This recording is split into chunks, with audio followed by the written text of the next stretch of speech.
Hey guys, what is going on? Sea Dog here. Carter, the killer gorilla, all up in your grill. Yeah, boy.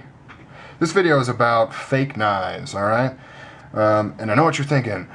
Holy, those are fakes? You bought fakes? No, these are not fakes. These are real. The only reason I have them here is because I don't have any fakes, and these are faked quite often. So, I figured they'd make a good backdrop for my video. Basically, I'll be going over kind of my thoughts. I'm not going to say opinions because they're frickin' opinions. Sorry, I had to clean that up. Notice some scotta on there. Had to take care of it. Mainly because my opinions change on the reg. I have really, roller coaster just starts to begin to describe my whole opinion on fakes and whatnot. I've gone back and forth and back again on it. Right now I kind of float in the middle somewhere. So I'll talk both angles. And when I'm talking fakes, I'm talking, the big guys, the fakety fakes. Not necessarily lifted designs, that are similar. But I don't know, it gets very gray because I ordered a kind of a fake hinderer a little bit ago off of somebody's recommendation on my video. However, it's not one of those fakes. Like, it's quite a bit, the overall shape is the same, and it's like a flipper, and it looks very similar. But all the details are gone. It's not stamped hinder, it's stamped, it's kind of like the Sanremnu 710, how that's kind of like a mini Sabenza, and yet it's, pretty far removed, but it still is quite similar. It's like that, but it's that version of the hinderer. And of course my battery's about to die. Man, this sucker is light. I'm gonna do a video on this dedicated. I love this thing. I've kind of, my love for Striders have kind of faded recently. Not for any particular reason, it's just, I just haven't really been loving them. But man, this baby. Two things that I love about Striders the most are the double gunner grips, which is funny because you think I'd have more, and their black oxide blade. And I love the way that black blade looks with the green and the brown. Okay, anyways, on to the video. So, I've gone anywhere from saying, well, fakes aren't that big a deal. If they were, makers would speak out more about it. I know Emerson kind of has a little, but for the most part, Hinderer and Strider haven't really said anything, and I kind of take that as, them being confident in their product and basically saying, people that would buy fakes aren't really people that we want as customers or would be customers, and I think that definitely holds true. I will say that. I don't think that if you buy fake that you're taking money out of the maker's pocket, because it's not a matter of like, buying a fake or buying a real one. It's buying a fake or buying nothing. If you can't afford the real one, then you're just not going to be able to get anything. So buying the fake won't necessarily directly, I don't think, pull money out of the maker's pocket. However, it does raise a lot of issues, and I do fundamentally feel that morally it's bad, it's wrong. It's basically taking somebody's hard work that they've maybe spent years in refining a design, building a factory, well, not a factory, building a shop to realize that design, and then just kind of taking it, like the ingredients, and taking it to, some manufacturing place that makes knives and saying, oh, here's all the blueprints, just crank it out, and then just have them crank it out and sell them. Of course they're cheaper.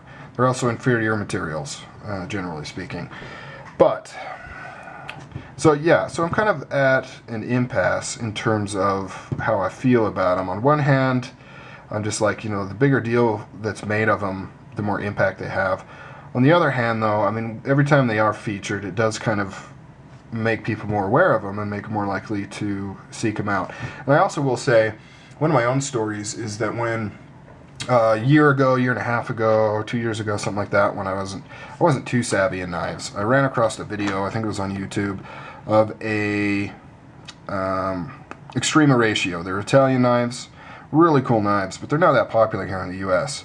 You don't see a lot of people with them or talking about them. Sometimes you do. But they're coincidentally very, very copied a lot, like a ton. There's all kinds of Extrema Ratio copies of almost all of their models.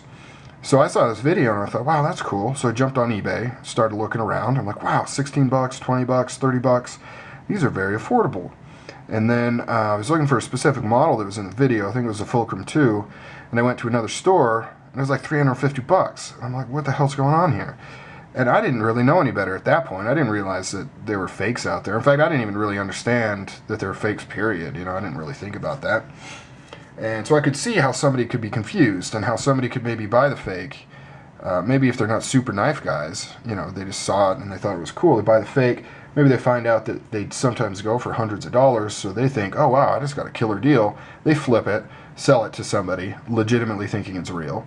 And, you know, they're circulating this fake, and people are getting ripped off. You know, and there's the possibility of somebody knowingly selling a fake as a real one. You know, us super knife guys, we know all the things to look for and stuff like that. But, you know, like I said, some people just getting into the hobby or just that are casually into the hobby might not know that. Oh, excuse me. That's my stupid alarm.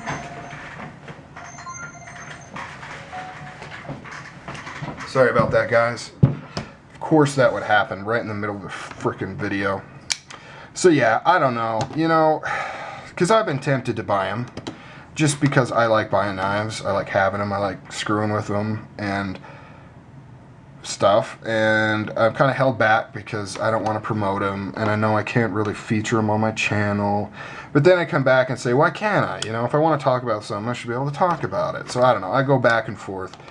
But ultimately, I think, you know, I lean towards the fact that it's just best to not mess with the fakey fakes, the fakey world.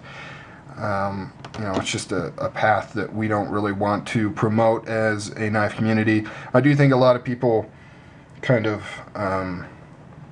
you know, take it a little far. You know, they kind of turn it into a bigger deal than it should be.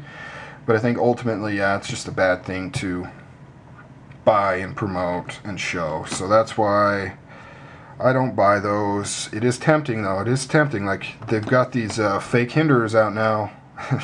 Look pretty cool. They're like $100 or something.